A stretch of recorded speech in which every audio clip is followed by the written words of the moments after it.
BPSC protest के राजनीतिक असर पर हम लोग बात करेंगे। प्रशांत किशोर गांधी मैदान में आमरण अनशन कर रहे हैं। यदि कोई दूसरा होता तो पुलिस उसे उठा ले गई होती। और एक बड़ी धमकी दे रहा है कि 26 जनवरी तक रिजॉल्व नहीं करेंगे तो जो 26 जनवरी का फंक्शन होने वाला है गांधी मैदान में, हम स्टूडेंट से पार्ट देंगे। देखते हैं सरकार कैसे करती है। एक एक ब्लॉक से 500-500 लोग। आरजेडी को लग रहा होगा कि हम क्यों नहीं धरने प्रदर्शन पर गए। जब नीतीश चाचा के लिए आप रेड कारपेट बिछाने को तैयार हैं, तो फिर उनके खिलाफ आप लड़ेंगे कैसे? छात्र इस बात से जरूर संतुष्ट हैं कि प्रशांत किशोर के आने से उन्हें बल मिला है। वो ये लगातार कह रहे हैं कि कोई भी पार्टी का हमारे साथ जुड़ सकता है जो हमारी मांगों को प्रखर तरह से रख सके। अधिकार की मांग कर रहे थे। सरकार सोचती है कि इन आंदोलनों से क्या होना है। जब चुनाव होगा तो जाति पर चुनाव होगा और जातीय समीकरण ही साधे रहेंगे। तेजस्वी यादव देखिए अपने को कैसे दूर करते चले गए। स्टूडेंट्स एक बहुत बड़ी कंस्टिट्यूएंसी होती है। कोई नेता किसी छात्रों के साथ सिर्फ राजनीति हुई है। ऐसा लोग नहीं सोचें कि ये बीपीएससी के स्टूडेंट हैं। जब और लोगों को लगा कि हमारे साथ भी नाइंसाफी हो गई तो वो मुझे लगता है कि और जुड़ेंगे और इसका स्केल बढ़ेगा। थोड़ी बहुत घबराहट पॉलिटिकल पार्टी में हो गई। दूसरे को हाँक देना, दूसरे को उठा लेना बड़ा आसान था, लेकिन प्रशांत किशोर को यदि आपने छुआ तो नरेंद्र मोदी भले सार्वजनिक तौर पर ना कहें, लेकिन वह भी जानने को उत्सुक होंगे कि प्रशांत आखिर ऐसा क्या कर रहा था कि पुलिस को उठाना पड़ा। हम बीपीएससी प्रोटेस्ट से बात शुरू करेंगे। ये मामला क्या है? बिहार लोक सेवा आयोग यानी बीपीएससी की परीक्षा 2031 पदों के लिए हुई थी, जिसमें से 200 जो है एसडीएम के पद थे और 136 डीएसपी के पद शामिल थे। हालिया सालों में जो वैकेंसीज बिहार में निकली हैं उनमें ये सबसे बड़ी वैकेंसीज में से एक थी। 13 दिसंबर को परीक्षा के दौरान एक एग्जाम सेंटर पर कुछ डिस्टर्बेंस की खबरें आई। ये एग्जाम सेंटर कौन सा था? बापू परीक्षा परिसर पटना यानी राजधानी का। इस सेंटर पर क्वेश्चन पेपर बंटने में देरी हुई, जिसके बाद छात्रों ने क्वेश्चन पेपर लीक के आरोप बीपीएससी पर लगा दिए। सिर्फ इस सेंटर पर पेपर बंटने में देरी की बात बीपीएससी ने भी स्वीकारी, मानी और फैसला किया कि 12,000 छात्र जो यहां पे परीक्षा देकर के गए थे उनकी दोबारा परीक्षा कराई जाए, री एग्जाम कराया जाए। तारीख उसकी तय की गई 4 जनवरी 2025, वही तारीख जब आप नेता नगरी का ये एपिसोड देख रहे होंगे। जबकि प्रदर्शनकारी छात्र ये चाहते हैं कि बीपीएससी पूरी तरह से परीक्षा रद्द करे और सभी छात्रों, सभी अभ्यर्थियों का री एग्जाम कराए। एक आरोप पेपर लीक का है और दूसरा उनका कहना था कि अगर सिर्फ एक सेंटर के छात्रों के लिए दोबारा एग्जाम होता है तो ये पहले के एग्जाम से आसान पेपर भी हो सकता है और मुश्किल भी हो सकता है, जो छात्रों के लिए एक तरह से अन्याय जैसा होगा। 18 दिसंबर से पटना के गर्दनी बाग में छात्रों का प्रोटेस्ट शुरू हुआ, जो अभी तक जारी है। इस बीच वहां छात्रों पर लाठीचार्ज की तस्वीरें आईं। एक बार लाठीचार्ज तब भी हुआ जब प्रशांत किशोर, जन स्वराज पार्टी के प्रशांत किशोर प्रदर्शनकारी छात्रों के साथ मुख्यमंत्री आवास की ओर मार्च कर रहे थे। फिर वो गांधी प्रतिमा के पास चले गए और जेपी गोलंबर के पास जो छात्र छूट गए उन पर फिर से वाटर कैनन और लाठीचार्ज का इस्तेमाल हुआ। प्रशांत किशोर पर छात्रों को छोड़ करके जाने के आरोप लगे, उन्होंने खंडन किया और फिर उनके ही प्रयासों से छात्रों का एक प्रतिनिधिमंडल चीफ सेक्रेटरी से मिल भी पाया। प्रशांत किशोर ने दोबारा सरकार को 48 घंटों का अल्टीमेटम दिया है। इस बीच पूर्णिया से निर्दलीय सांसद पप्पू यादव भी इसमें सक्रिय रहे और ऐसा लगा कि इस प्रदर्शन के दो ध्रुव हो गए हैं और दोनों ध्रुव यानी प्रशांत किशोर और पप्पू यादव स्वयं को छात्रों का हितैषी और एक दूसरे को नीचा दिखाने में जुटे हुए हैं, आरोप लगाने में जुटे हुए हैं। आज बीपीएससी प्रोटेस्ट के राजनीतिक असर पर हम लोग बात करेंगे। हमारे साथ हैं ज्ञानेश्वर जी, आप सीनियर पत्रकार हैं, फाउंडर हैं लाइव सिटीज के, पटना से हमारे साथ जुड़े हैं। संतोष सिंह हमारे साथ हैं, senior assistant editor Indian express Patna से हमारे साथ जुड़े हैं और पटना से ही ग्राउंड जीरो से प्रदर्शन वाली जगह पर अभी थे, अभी थोड़ा किनारे आए हैं ताकि नेटवर्क अच्छा हो। लल्लन टॉप के रिपोर्टर रजत जो शुरू से इस मामले पर रिपोर्ट कर रहे हैं वो भी हमारे साथ हैं, उनसे भी ताज़ा हाल लेंगे। लेकिन ज्ञानेश्वर जी, मैं आपसे इसकी शुरुआत करना चाहता हूँ। बीपीएससी प्रोटेस्ट के साथ में प्रशांत किशोर उससे जुड़ गए हैं, नत्थी हो गए हैं। आमरण अनशन का ऐलान उन्होंने कर दिया है, भूख हड़ताल पर, आमरण अनशन पर वो बैठ गए हैं। इसको थोड़ा सा हमारे लिए डिसाइफर कीजिए पॉलिटिकली कि what is he trying to achieve. Prashant Kishor BPSC प्रदर्शन के जरिए अपनी राजनीति के लिए जो माइलेज अचीव करना चाहते हैं, क्या इस मसले में वैसा पोटेंशियल है कि वो जो ज़रूरी पॉलिटिकल माइलेज पहले चुनाव से पहले किसी भी नई पार्टी को चाहिए होता है वो मिल सकता है? नहीं, देखिए पोटेंशियल तो है, लेकिन देखिए बाकी बातें हम करें इसके पहले आपको यह स्पष्ट करना चाहते हैं कि आपने कहा एक परीक्षा केंद्र, बापू परीक्षा परिसर। देखिए छात्रों की मांग कितनी जायज कितनी नाजायज यह हम इसका फैसला नहीं कर रहे हैं, लेकिन बापू परीक्षा केंद्र एक सामान्य परीक्षा केंद्र नहीं।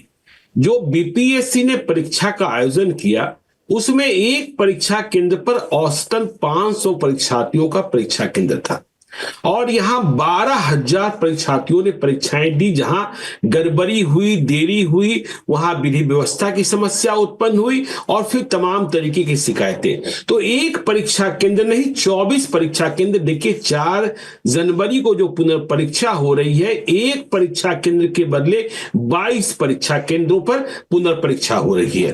तो वह परीक्षा केंद्र सामान्य नहीं असामान्य था, बिहार का सबसे बड़ा परीक्षा केंद्र। और यह सवाल तो उठेगा ही ना कि प्रश्न पत्र देरी से आपकी व्यवस्था क्या थी, आपके इंतजामात क्या थे। और देखिए सिर्फ बापू परीक्षा केंद्र की बात नहीं है। मैं यह नहीं कहता कि देखिए पूरे बिहार में धांधली हुई, गड़बड़ी हुई। मेरा यह कहना है कि लोकतंत्र में बातें उठाने का, अपनी बातें रखने का अधिकार प्राप्त है और सरकार को जो बातें रख रहे हैं, जो संघर्ष कर रहे हैं, बीपीएससी के छात्रों ने कभी भी हिंसक होने की कोशिश नहीं की, कभी भी सरकारी संपत्ति को नुकसान पहुंचाने की कोशिश नहीं की, लेकिन आपने उन पर लाठियां चलाई, जो बात ठीक नहीं है।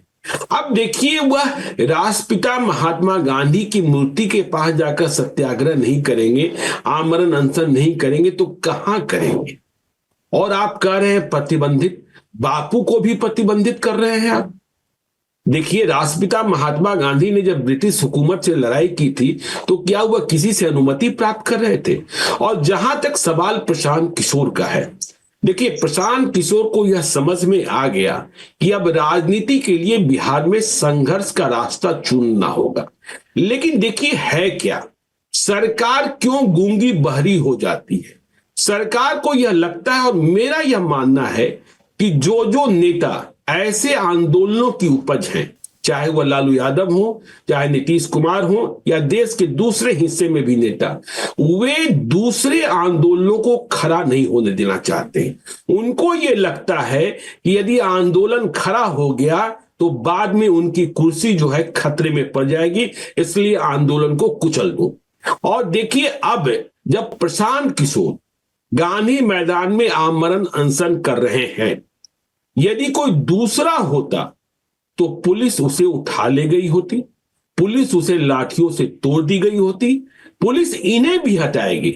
लेकिन खतरा यह है कि ये प्रशांत किशोर है और प्रशांत किशोर ने बिहार की राजनीतिक जमीन पर भले ही अभी उपचुनाव में सफलता हासिल नहीं की है, लेकिन प्रशांत किशोर का इतिहास तो ये रहा है ना कि उन्होंने प्रधानमंत्री बनाने में भूमिका का निर्वहन किया है, करीब 12 मुख्यमंत्रियों को बनाने में भूमिका का निर्वहन किया है और इनके नंबर्स उनके मोबाइल फोन्स में है। और प्रशांत किसी को कोई फोन कर दे और सोचिए जब से कल से प्रशांत किशोर गांधी मैदान में अनशन पर बैठे हैं, बीपीएससी के छात्रों का आंदोलन फिर से पुनर्जीवित हो गया है।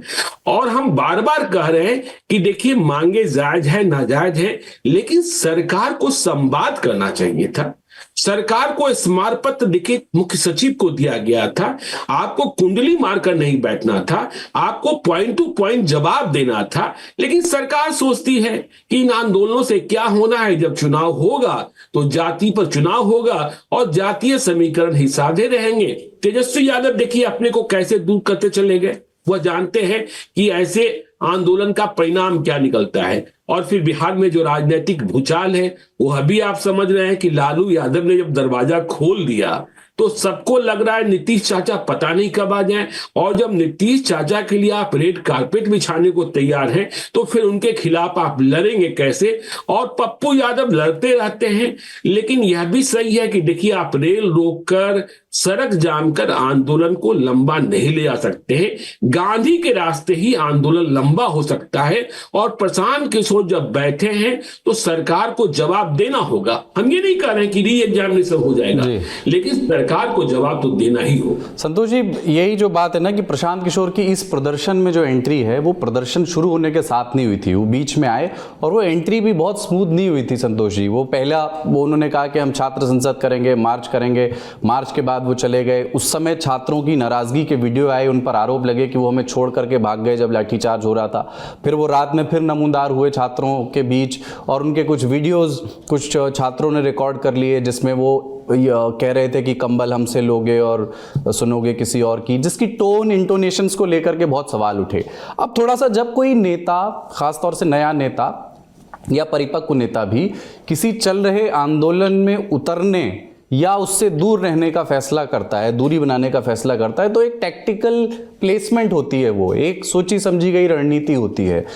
अभी जो प्रशांत किशोर की सक्रियता है वो क्या एंट्री स्मूथ न रहने को मिटाने की कोशिश है कि साहब ये जो आरोप लगे थे कि इनकी वजह से लाठीचार्ज हुआ या ये बीच मझधार में उस समय छोड़ करके चले गए, तो उसको एक क्लोजर वो देना चाहते हैं, या ये एक सोचा समझा कि मैं इस मसले को यहाँ से पिक करूंगा और आखिर अंजाम तक पहुंचाऊंगा?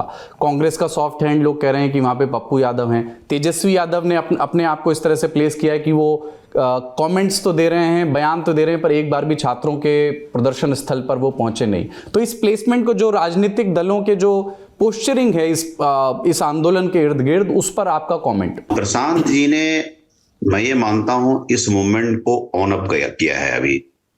अभी देखिए, बहुत फेमसली ये सुशील मोदी बराबर बताया करते थे, जब साइंस कॉलेज पटना से जेपी मूवमेंट की शुरुआत हुई थी, ज्ञानेश्वर सर उसके गवाह होंगे, उसमें मात्र 30 स्टूडेंट के साथ मूवमेंट की शुरुआत हुई थी 74 की। तो वही जब पहुंचता है विधानसभा, वो भीड़ पहुंचती है तो हुजूम हो जाती है, बहुत बड़ी भीड़ हो जाती है। और आप देखिए कि उसी जेपी मूवमेंट का जो हार्वेस्ट सारे बड़े बड़े नेता हैं जिसके खिलाफ अभी प्रशांत जी मैदान में हैं, उसी मूवमेंट की उपज हैं। तो स्टूडेंट के काउज को लेकर के पास्ट में कहता हूं कि ऑलमोस्ट 18 ईयर से बिहार में भी कवर कर रहा हूं, कोई मैंने सस्टेंड नहीं देखा किसी, खास करके कोई पॉलिटिकल पार्टी अपोजिशन ऑन करे।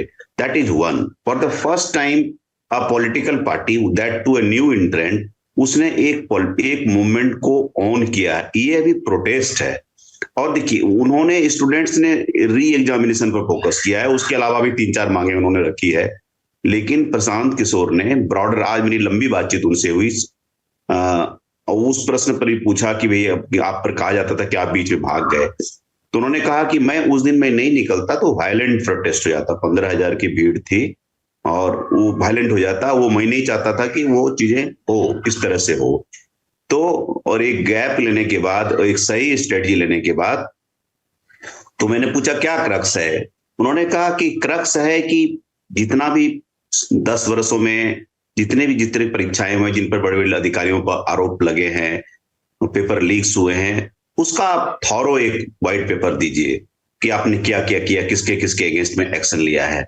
और सेकेंड बात जो मुझे लगता है कि आने वाले दिनों में बड़ी बात हो सकती है, वो डोमिसाइल पॉलिसी की बात कर रहे हैं कि आप शिक्षक की भर्ती करते हैं और 60,000 जो है टीचर्स की आप बाहर के, अदर देन बिहार के आते हैं, तो डोमिसाइल पॉलिसी को बिहार में लाने की जरूरत है। बिहार के जो बहुत बेरोजगारी है, यहाँ के लोगों को हमको ध्यान देना पड़ेगा। और तीसरी बात जो उन्होंने कही कि नीतीश कुमार के 7 निश्चय में 1835 वर्ग के जो लोग हैं बेरोजगार, उनको बेरोजगारी भत्ता देने की बात है, उसको सरकार ने खुद कहा है उसको बहाल करे। अब आते हैं हम गांधी मैदान के प्रोटेस्ट पर। ये ज्ञानेश्वर सर ने पहले सही कहा कि और कोई नेता होते अभी तक उनको आराम से उठा दिया गया था। ये प्रशांत किशोर हैं। कल भी डीजीपी लेवल तक बातचीत हुई, डीएम से बात होते होते डीजीपी लेवल तक बात हुई और एक 4 बजे एक डेलीगेशन उनसे मिलने वाला था, मिलना चाहता तो उनका ज्ञापन नहीं लिया। आज शायद फिर से वो इस सवाल करेंगे। को संतोष जी थोड़ा सा और एक्सप्लेन करिए कि इनको उठाना क्यों मुश्किल है, किसी और नेता को उठाना कंपैरेटिवली आसान क्यों होता? इसीलिए कि इनका जो रीच है, जो अपील है, और कोई पॉलिटिकल पार्टी में भी अगर हो सकता है आरजेडी प्रिंसिपल अपोनेंट होता तो हो सकता है वो मैच करता। इसी पॉलिटिकल इंटेंट अब प्रशांत किशोर की जितनी पहुंच है, जिस प्रकार का मीडिया कवरेज उनको मिलता है, वो अब देखिए, अभी तक जब तक गर्दनी बाग में मूवमेंट था ऑफ एंड ऑन, एक तरह से कहिए कि वो मूवमेंट, वो प्रोटेस्ट एक ऑर्फन प्रोटेस्ट था। अब प्रशांत किशोर ने कंप्लीटली उसको ऑन अप किया है। अब सरकार के गले की हड्डी बन गई है। अगर एक ही प्रोटेस्ट होता है, वायलेंट प्रोटेस्ट होता है, तो प्रशांत किशोर का स्केल बिगर होता है। हो सकता है, उन्होंने कहा, खुल के कहा, अगर सरकार कुछ भी रिप्रेसिव कुछ करती है तो मैं उस मूवमेंट को और बड़ा करूंगा। और एक बड़ी धमकी दिलानी कि 26 जनवरी तक, 31 को रिजल्ट आने वाला है, 26 जनवरी तक रिजॉल्व नहीं करेंगे तो जो 26 जनवरी का फंक्शन होने वाला है गांधी मैदान में, हम स्टूडेंट से पार्ट देंगे। देखते हैं सरकार कैसे करती है। एक एक ब्लॉक से 500-500 लोग, वो रिसोर्सेस हैं, मंगवा सकते हैं, ये ऐसा कर सकते हैं। तो प्रशांत किशोर का जो ये स्टेचर है और बड़ा नहीं हो जाए तो सरकार ट्रेडिंग कॉशियसली ऑन दिस, वो नहीं चाहती है कि तुरंत ऐसा कुछ करें। वो पीसफुल तरीके से कोशिश करेगी कि वो मांग को कंसीडर करें, किस फॉर्मेट में करें। तो ये अभी जो है, मुझे लगता है कि ये मूवमेंट अब प्रशांत पूरी तरह से सोच विचार करके पूरी तरह से मैदान में आ गए हैं। एक रात उन्होंने गुजारी है ठंड में, और जो मैंने आज उत्साह देखा स्टूडेंट्स का, नॉट जस्ट बिकॉज की मीडिया थी इसलिए उत्साह है, डिफरेंट पार्ट से लोग आ रहे हैं, ज्वाइन कर रहे हैं। मुझे लगता है कि ये सस्टेन करेगा। जस्ट बिकॉज की प्रशांत किशोर का नाम ऐड हो गया है, वो पूरी तरह से इस मूवमेंट में आ गए हैं, और एक मांग के साथ, एक उनको लगता है कि मैं लेजिटिमेट मांग के साथ आया हूं, और इसको एक ब्रॉडर स्केल देने की कोशिश की है। इस प्रोटेस्ट को मूवमेंट के तर्ज पर लिया है कि उन्होंने एक बात और कही कि 10 वर्षों से जो 10-15 वर्षों से ब्यूरोक्रेसी के अगेंस्ट में जो एंगर है, कुमुलेटिव एंगर है, उसका भी एक्सप्रेशन है ये प्रोटेस्ट। ऐसा नहीं है कि कोई परीक्षा हो, हर एक परीक्षा में कुछ न कुछ धांधली, और you are taking students for granted, तो ये नहीं होगा। और जो आज गांधी मैदान के प्रोटेस्ट में नॉट जस्ट बीपीएससी स्टूडेंट्स, उसके तो मुझे लगता है कि रजत कंफर्म करेंगे, 25% बीपीएससी वाले होंगे, और एग्जाम जो देने वाले हैं एसएससी और जो इस तरह के एग्जाम है, उस तरह के स्टूडेंट्स भी बहुत सारे थे। तो they are also expressing solidarity, और दूसरे जगहों से भी स्टूडेंट्स आकर के भाग ले रहे हैं। तो उनको लगता है कि दे see a ray of hope, there is somebody who has owned up the protest. ठीक है, रजत के पास चलते हैं क्विकली। रजत पटना में है। रजत, जो चल रहा है आज वो हमने देखा, कल क्या होगा उसके बारे में भी आकलन हो रहे हैं कि जब परीक्षा होगी, यानी कि जब नेता नगरी आएगा 4 तारीख को। लेकिन मुझे कुछ, अगर आप छात्रों से बातचीत के कुछ ऐसे नमूने अगर बता सकें कि ये छात्र मेरे पास आया और उसने ये बात कही, वो आया उसने ये बात कही, जिससे इस आंदोलन को समझने में थोड़ा सा मदद मिले। इसकी छात्र, जैसे कई लोग ये कह रहे हैं कि नहीं, पेपर लीक वाली बात थोड़ी सी एग्जैजरेटेड है। पेपर लीक का तो कोई सबूत नहीं है, सरकार की ओर से भी और आयोग की ओर से भी कहा जा रहा है कि नहीं, उसका कोई सबूत नहीं है। ये बात जरूर है कि उस दिन पेपर बंटने में वहां देरी हुई और वो एक डिस्क्रिपेंसी हुई। लेकिन छात्र कैसे, क्या आर्ग्यूमेंट पेश कर रहे हैं? आपसे मिले जो छात्र, उनमें से 2-4 जो सबसे मजबूत किस्से आपको याद रहे? कई स्टूडेंट्स आए जिन्होंने खुद फोन में एक वीडियो बना रखा था, और उन्होंने एग्जामिनेशन कंट्रोलर को वीडियो भेजा भी, उसका भी बाकायदा उनके पास स्क्रीनशॉट है। एक लड़का है विकास से मेरी मुलाकात हुई जब मैं गर्दनी बाग एक दिन रात में पहुंचा, तो विकास धीरे से मेरे पास आते हैं कि कहते हैं, भैया मेरे पास एक चीज है, मैंने किसी को दिखाई नहीं है वो वीडियो, मगर मैं आपको दिखाना चाहता हूं। तो वो उस वीडियो का कहानी ये है कि विकास अपना एग्जाम देकर बाहर निकलते हैं, और उसके बाद जब तक उनका कैब आता है तो वो वॉशरूम के लिए स्कूल का वॉशरूम यूज करते हैं। मगर उनका कहना है कि जब वहां से वो लौट रहे थे तो उन्होंने एक रूम में देखा कि कुछ लोग OMR को भरते नजर आ रहे हैं। ये विकास का कहना था। विकास ने एक वीडियो भी बनाई। हालांकि मैं ये नहीं कह रहा कि वो OMR भर रहे थे कि नहीं भर रहे थे, मगर एक जांच का विषय था कि विकास ने खुद के फोन से वीडियो बनाई थी, और बाकायदा विकास ने एग्जामिनेशन कंट्रोलर को उसको भेजा था, कई मैसेजेस भी लिखे, हालांकि उधर से कोई रिप्लाई नहीं आया था। इसका उन्होंने स्क्रीनशॉट किया, इस पर हमने वीडियो भी करी थी। और सिर्फ मांग, अब नाराजगी री एग्जाम को लेकर तो है ही, वो उनकी मांग है, लेकिन अब कई मुद्दों पर उनकी नाराजगी है। वो लगातार ये भी मांग कर रहे हैं कि जो लाठीचार्ज हुई उसकी भी जांच होनी चाहिए, क्योंकि लाठीचार्ज में बहुत लोग गंभीर तौर पर घायल हुए थे।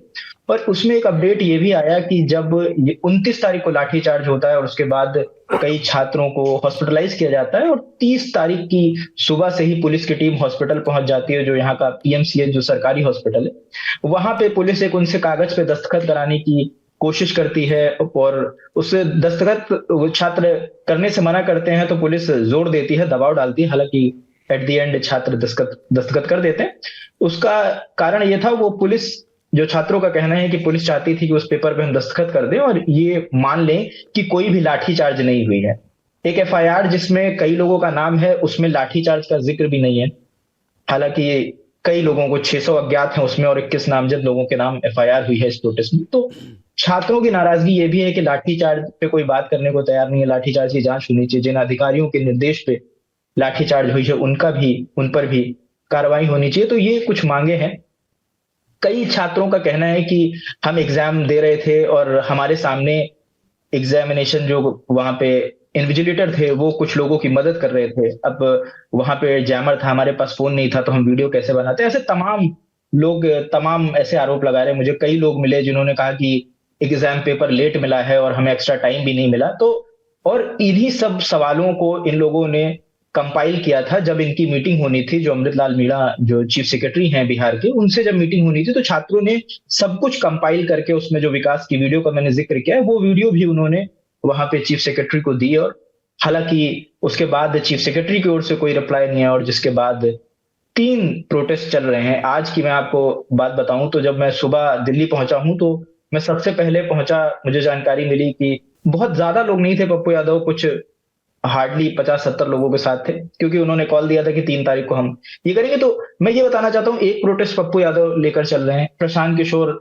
2 जनवरी से यहाँ गांधी मैदान पर आमरण अनशन पर बैठे हैं, और अभी कुछ देर पहले दोपहर की बात है कि लेफ्ट विंग के जो स्टूडेंट यूनियन है, जिसमें एसएफआई है, आयशा है, और एनएसयूआई की तरफ से भी कुछ लोग थे, तो वो प्रोटेस्ट कर रहे थे। हालांकि बीच में प्रोटेस्ट थोड़ा उग्र हो गया, बैरिकेड हटा दिए गए, पुलिस में थोड़ी झड़प हुई।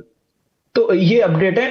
मैंने उनसे ये भी पूछा कि अगर आप लोगों की मांगे एक है तो आप सब लोग एक साथ आकर प्रोटेस्ट क्यों नहीं करते हैं। तो उनका कहना था कि हमारी विचारधारा के लेवल पे हमारी दूरियां हैं, इस वजह से हम अपने अपने लेवल पे कर रहे हैं, मगर हमारी मांगे।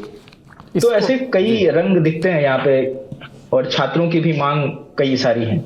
ठीक है ज्ञानेश्वर जी, इसको थोड़ा सा समझाइए कि रंग अनेक हैं, सब लोग एक ही कॉज में लगे हैं। पप्पू यादव अपना बंद चला रहे हैं, बंद का कॉल दे रहे हैं, प्रशांत किशोर आमरण अनशन पर बैठे हैं, और जिन ध्रुवों की बात मैं शुरू में कर रहा था कि 2 लोग ऐसा लगता है राजनीति से जुड़े हुए इस प्रदर्शन को लीड करने की कोशिश कर रहे हैं, जिसमें पूर्णिया से निर्दलीय सांसद पप्पू यादव हैं और प्रशांत किशोर हैं। लेकिन बयान देखिए, वो ये कह रहे हैं कि पीके ने ये कहा कि पूर्णिया चुनाव के पहले वो मेरे पास पैर पकड़ने आया था।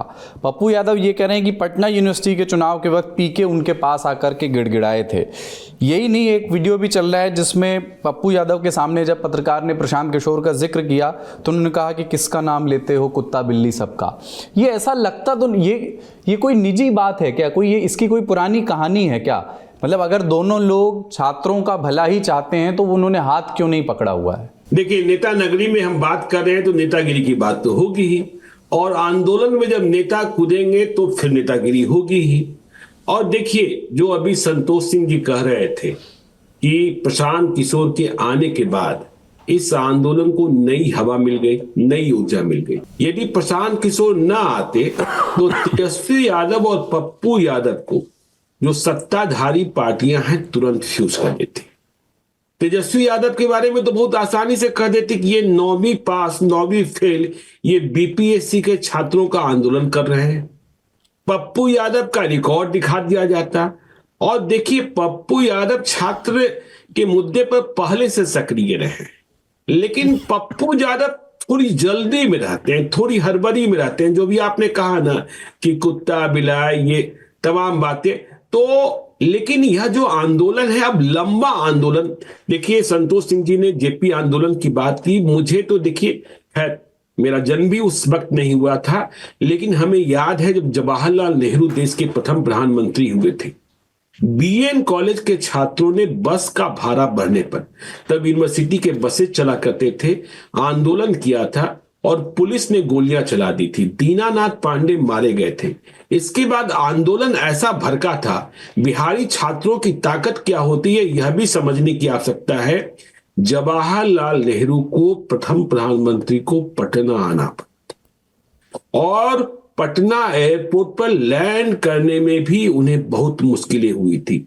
और संतोष सिंह जी विस्तार से बताएंगे कि शहाबुद्दीन, सीवान के सांसद नहीं, IAS शहाबुद्दीन, जो परवीन अमानुल्लाह के पिता और अफजल अमानुल्लाह के फादर इन लॉ हुआ करते थे, किशनगंज से सांसद बने थे। जब वे UPSC कंप्लीट किए तो मालूम हुआ कि इनके खिलाफ तो भाई पुलिस में मुकदमा दर्ज है, कैरेक्टर सर्टिफिकेट कैसे जारी होगा। तो जवाहरलाल नेहरू ने माफी दी थी। तो प्रशांत किशोर जब आंदोलन में आए हैं तो डेमोक्रेटिक सिस्टम से, अब संतोष सिंह जी ने बताया ना कि 26 जनवरी तक आंदोलन की रूपरेखा तो उन्होंने तय कर दी।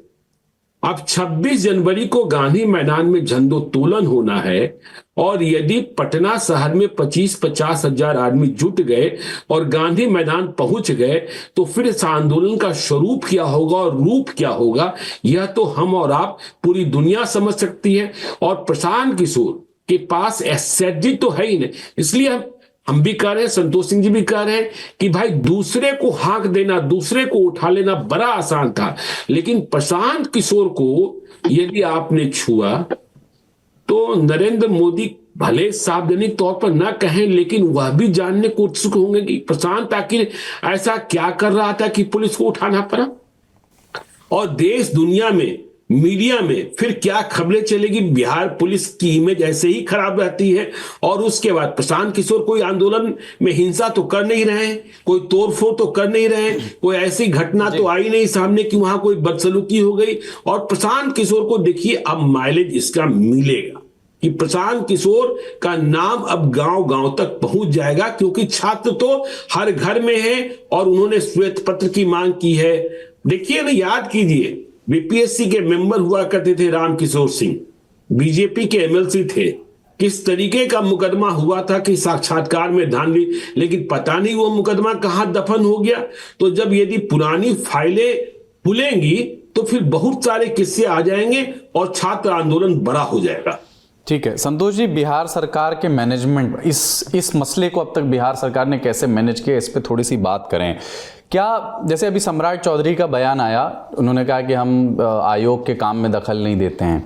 ऐसा लगा कि सरकार ऐसा चाहती है, कम से कम उसका प्रयास ये है कि आयोग की ओर ये जो गुस्सा है वो उसी की ओर केंद्रित रहे और हम मैनेज कर सकें कि गवर्नमेंट की ओर ना जाए। UPPSC का एग्ज़ाम अभी हाल ही का उदाहरण है। उत्तर प्रदेश में सिमिलर प्रोटेस्ट हुए थे, प्रयागराज से शुरू हुए थे और उसमें अधिकारी डायरेक्ट छात्रों से बात कर रहे थे। बाद में खबरें ऐसे भी आई कि मुख्यमंत्री योगी आदित्यनाथ के सीधे आश्वासन के बाद जो है छात्र जो है माने और उनकी बातें सुनी गई। इस पूरे केस में जब से ये प्रदर्शन शुरू हुआ है, ऐसा लगता है मुख्यमंत्री नीतीश कुमार तो पिक्चर से ही गायब हैं। आधे समय तो वो दिल्ली में थे और कोई रिएक्शन नहीं। इस बीच लाठीचार्ज और हो गया। इतने निष्ठुर से क्यों नजर आते हैं इस मसले को लेकर के नीतीश कुमार? सरकार ने जैसे टैकल किया उसमें एक निष्ठुरता सी दिखती है। देखिए, पॉलिटिकल इंटरवेंशन ऐसा नहीं है कि नहीं है, लेकिन वो जैसे आपने कहा कि प्रच्छन्न रूप से है। आपको नॉर्मलाइजेशन वाला प्रोटेस्ट याद होगा। जब तक एजुकेटर्स खान सर गुरुधामान प्रोटेस्ट में नहीं आते हैं तब तक वो प्रोटेस्ट भी कमजोर था, लेकिन वो जब आते हैं तो बीपीएससी से ये लोग क्या मांग कर रहे थे कि आप रिटर्न कहिए, रिटर्न एश्योरेंस दीजिए कि नॉर्मलाइजेशन नहीं हो। दिया उन्होंने। उस प्रोटेस्ट के बाद के प्रोटेस्ट आगे नहीं बढ़े क्योंकि वो दोनों भी फेमस नाम है। उसके बाद वो उसका स्केल बढ़ जाता तो उसको माना। तो मैं इस प्रोटेस्ट में भी नहीं मान रहा हूं कि नहीं है, बट यस, वो केंद्रित कोशिश कर रहे हैं कि इसको ब्यूरोक्रेट से अभी हैंडल करे। लेकिन आप ये बीपीएससी तक की बात नहीं है। जब एक स्टूडेंट्स का डेलीगेशन को, जिसको कि जनसुराज के आर.के. मिश्रा लीड करके ले गए थे, और जब चीफ सेक्रेटरी से मुलाकात करने के लिए तैयार हुए, तब वो बीपीएससी तक बात नहीं रहती है, वो सरकार तक बात गई। चीफ सेक्रेटरी इन्वॉल्व हुए। चीफ सेक्रेटरी ने 1 घंटे का ऑडियंस दिया है उनको। और ठीक है, एक ब्यूरोक्रेटिक टर्म में वो बोलते हैं देख लेंगे, दिखवा लेते हैं, कर लेंगे। जैसे रजत बता रहे थे, वो सारे जो एलिगेशंस बताए कि it was not just about one centre of Patna, several centres में कुछ न कुछ, कहीं जाम, सीसीटीवी खराब था, कहीं जैमर काम नहीं कर रहे थे, कहीं और कुछ different delayed question paper delay होकर के मिला, डिफरेंट तरह के एलिगेशन थे। तो उनका था कि भाई एक जगह right to equality, Prashant Kishor का फोकस क्या है कि भाई राइट टू इक्वालिटी है, कि भाई एक जगह आपने कहा तो आप यूनिफॉर्मली आप सब जगह कीजिए, कि वो आपका वो सेंटर आपका है गवर्नमेंट का। एक गवर्नमेंट रन सेंटर पे ऐसा हो सकता है, जो प्राइवेट सेंटर से वहां तो और भी हो सकता है। तो ये fairness, in all fairness they demanded back to government. वो गवर्नमेंट की तरफ से अभी देखिए कौन बोलेंगे आप, मुझे लगता है कि एजुकेशन मिनिस्टर को बोलना चाहिए, सुनील कुमार को ऑन अप करना चाहिए, लेकिन अभी मुझे लगता है कि जब तक अन्य मार्ग से एक ग्रीन सिग्नल नहीं जाएगा कि एक बयान दिया जाए, प्रवक्ता भी बोलने से बच रहे हैं। अभी behind the scene political intervention start हो गया है, प्रशांत किशोर के आने के बाद हो गया है। दे आर नॉट ये डिसाइडेड कि करना क्या है, वो कोशिश कर रहे हैं कि पीसफुली ये चीजें हो जाए, अदरवाइज कमिंग डेज में ये चीजें बढ़ेगी और ये सरकार के लिए मुझे लगता है कि डेट्रीमेंटल होगी, क्योंकि एक पॉलिटिकल पार्टी जो अभी भी आई है 10% वोट्स बायपोल्स में लाए हैं, अभी उसको एक तरह से हम लोग कहते हैं ना प्रिंट में बायलाइन मिलना, तो एक पॉलिटिकल बायलाइन जो है, पॉलिटिकल माइलेज है। प्रशांत किशोर अभी बैठे हुए थे, उनको कुछ अभी इशू था नहीं, जो बात बोल रहे थे उसी को रिपीट कर रहे थे, उनको एक बड़ा इशू मिल गया है। अगर गवर्नमेंट इसको लिंगर करने देती है तो उनका जो पॉलिटिकल राजनीतिक कद है वो आने वाले दिनों में बढ़ेगा ही।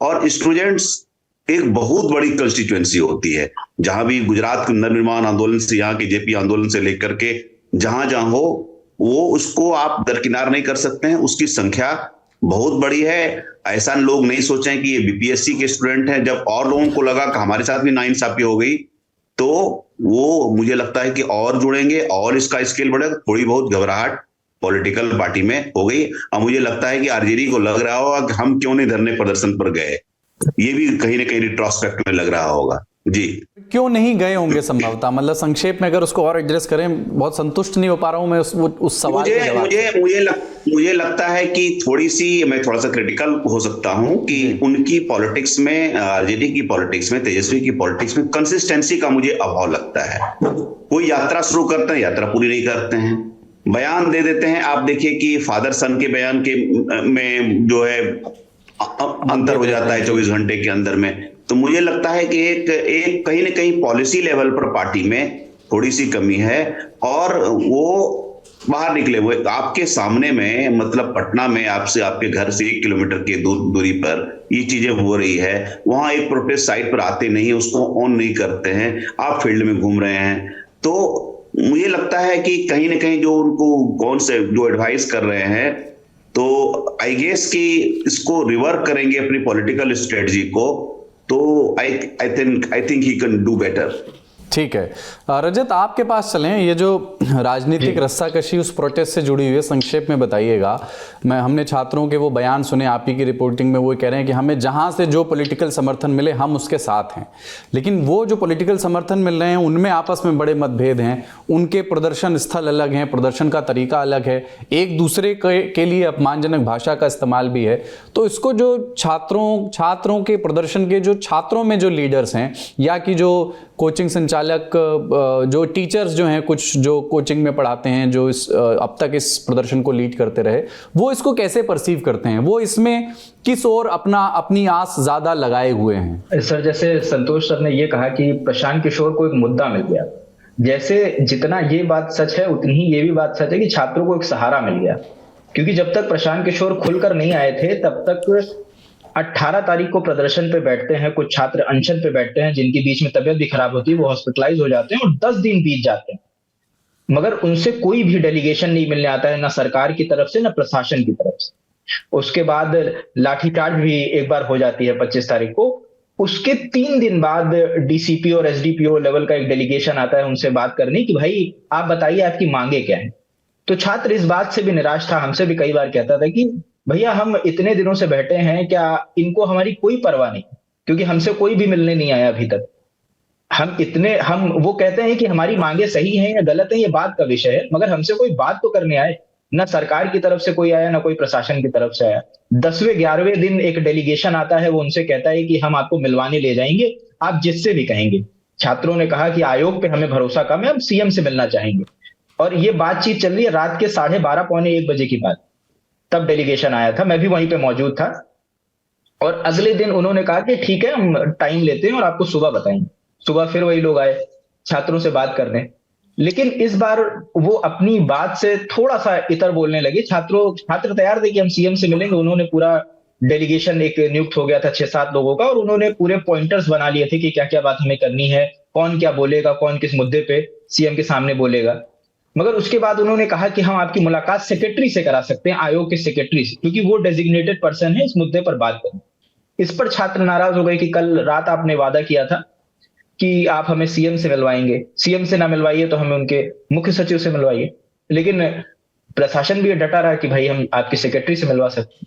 इसके बाद जब उन लोगों को लगा कि कोई सहारा नहीं है, हालांकि बीच में तेजस्वी यादव भी एक रोज आए, पप्पू यादव भी बीच बीच में आ जाते थे, लेकिन छात्रों की शिकायत थी कि ये लोग आते हैं मगर इनके आने से कोई बहुत सपोर्ट नहीं मिल रहा। और जब प्रशांत किशोर की एंट्री होती है तो प्रशांत किशोर अपने रिसोर्सेस के साथ आते। प्रशांत किशोर जब आए, जैसे कम्बल वाला वीडियो जो वायरल होता है, उसके पीछे अपनी तर्क है, उसके पीछे पूरा एक वीडियो है लाइव का, उसको भी दिखाया जा सकता है कि प्रशांत किशोर ने भी अपनी टिप्पणी बताई है कि वहां पे बाहर के लोग बैठे थे, वो स्टूडेंट नहीं थे, वो एनएसयूआई के कार्यकर्ता थे जो बदतमीजी कर रहे थे, जो पहले से प्री प्लान्ड, ये प्रशांत किशोर का इस पे कहना था कम्बल वाले इंसिडेंट पे। हालांकि छात्रों को प्रशांत के खेमे में जाने का सबसे बड़ा पॉइंट ये है क्योंकि उनसे कोई मिलने नहीं आ रहा था, उनकी कोई बात सुनने को तैयार नहीं था। और जब से प्रशांत किशोर का उन्हें साथ मिला है तब से वो बात भी कह पा रहे हैं और मीडिया भी उसे उतनी प्रमुखता से दिखा रहा है। और हर दिन एक डेलीगेशन आता है इनसे मिलने के लिए, प्रशांत किशोर को हालांकि हटाने के लिए आता है, मगर कोई ना कोई उस पर नजर बनी है, वो प्रोटेस्ट बूस्ट कर गया है। तो छात्र इस बात से जरूर संतुष्ट हैं कि प्रशांत किशोर के आने से उन्हें बल मिला है। वो ये लगातार कह रहे हैं कि कोई भी पार्टी का हमारे साथ जुड़ सकता है जो हमारी मांगों को प्रखर तरह से रख सके, बेहतर तरीके से रख सके, हम उनका स्वागत करते हैं।